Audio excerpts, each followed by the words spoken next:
Brody asks, even though you don't discuss it much, what are your thoughts on the Heisman race right now from Columbus, Ohio? You're right, Brody. I don't discuss this much, but I think it's worth a couple of minutes of our time. I mean, this is a rare, rare moment, me discussing the Heisman. So let's get the current FanDuel odds just so everyone understands the market. Bo Nix is the favorite to win the Heisman Trophy. Can we pause and appreciate how wild that statement is if we talk to the versions of ourselves from 2 years ago? Bo Nix! Anyway, Michael Penix, if you want to make it even more crazy, Nix and Penix were at Auburn doing nothing, and at Indiana not even staying healthy. Now they're elsewhere, and they're 1-2 in the Heisman race. That's college football for you. More on that in a second. Jaden Daniels is 3 at LSU. Marvin Harrison is 4, and those are the guys with fairly similar odds. Then you go down a long way, and you got Carson Beck 5. And by the way, Jalen Milroe is number 6 in the Heisman race right now in terms of odds. And if I were to tell you that in week 3, when he got benched against USF, you would have. My point is, don't ever call a college football prediction stupid. Because any of those predictions, if I said it about Nix or Penix a couple of years ago, if I said it about Milroe a couple of months ago, you would have said was stupid. Like if you watched Milroe get benched against USF, and I made you 2 promises. Promise number 1, Jordan Travis is not going to lose a game going into November, and he's not going to be hurt. Like, he's going to be healthy the whole time, and Milroe's still going to be above him in the Heisman odds come November. You would have called that crazy. And yet, here we are. So anyway, I told you the other night, I'm going to reiterate it. My number 1 right now, if I had to vote for the Heisman Trophy, would be Jaden Daniels. His improvement has been insane.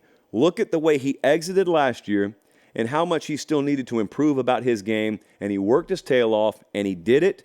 He had 2 games last year with 300-plus passing yards. He's had 6 of them so far this year, and he's had none below 200. And one of their bad stat games was Grambling, which is irrelevant. Every other game, he's had at least one 100-yard receiver. He had 6 games below 200 yards passing last year. None so far this year. He's already eclipsed his total rushing yards from last year. LSU's lead rusher in 4 games has been Jaden Daniels. So he's been lighting the world on fire. As I said the other day, it is not his fault that his defense is well below average. The other night I said it's not his fault his defense sucks, and LSU's actual account just retweeted that, which is awesome. And a not-so-subtle shot across the defensive bow there. So Jaden Daniels is my favorite at the moment. Bo Nix and Michael Penix, I think it's becoming pretty obvious, and has been for a while, what that's coming down to. You've got the hypothetical, collision course they're on to face off again in Las Vegas on Pac-12 Championship Friday. I never call predictions dumb for this reason. I don't think enough can be said about where those guys were 2 years ago. I mean, Nix had committed to Malzahn at Auburn and was not being developed worth anything.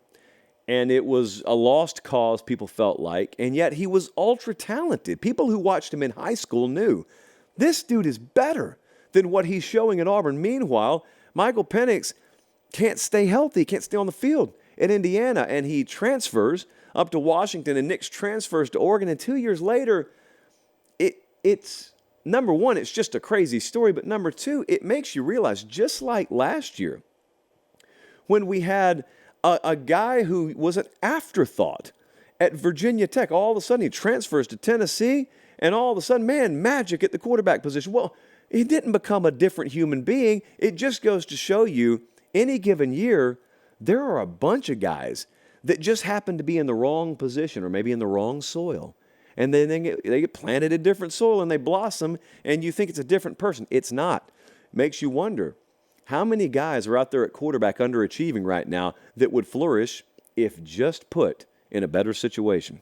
Bo Nix, 29-2 touchdown to interception ratio this year. Penix, 28-7. Nix has got the better stat profile than Penix does. But if Penix is 2-0 against him, which isn't a real stat, because these aren't starting pitchers in Major League Baseball, they're quarterbacks, but Heisman voters don't want to hear that. If he's 2-0 against Nix, he will finish above Nix in Heisman contention. Carson Beck, as of now, doesn't look like he's got much of a shot to win this thing. He may be a finalist. Carson Beck's been like above and beyond expectation phenomenal. I don't think he's exceeded expectation of people in the building in Athens, but man, outside, like you had a Heisman finalist last year in Bennett, and he goes off to the NFL, and Carson Beck's, he's done everything you could possibly want him to do. 18-5, TD to INT, over a 72% completion guy. And you've also got Marvin Harrison Jr., who's up at Ohio State. And everybody's using the Devontae Smith scale to measure Marvin Harrison. That's got to be fun. Get compared to a guy that we hitched our wagon to early in that 2020 season.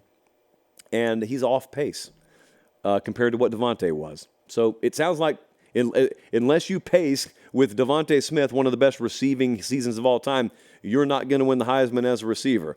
Isn't that fun? It's so easy. It's like fortune cookie logic, but it is what it is.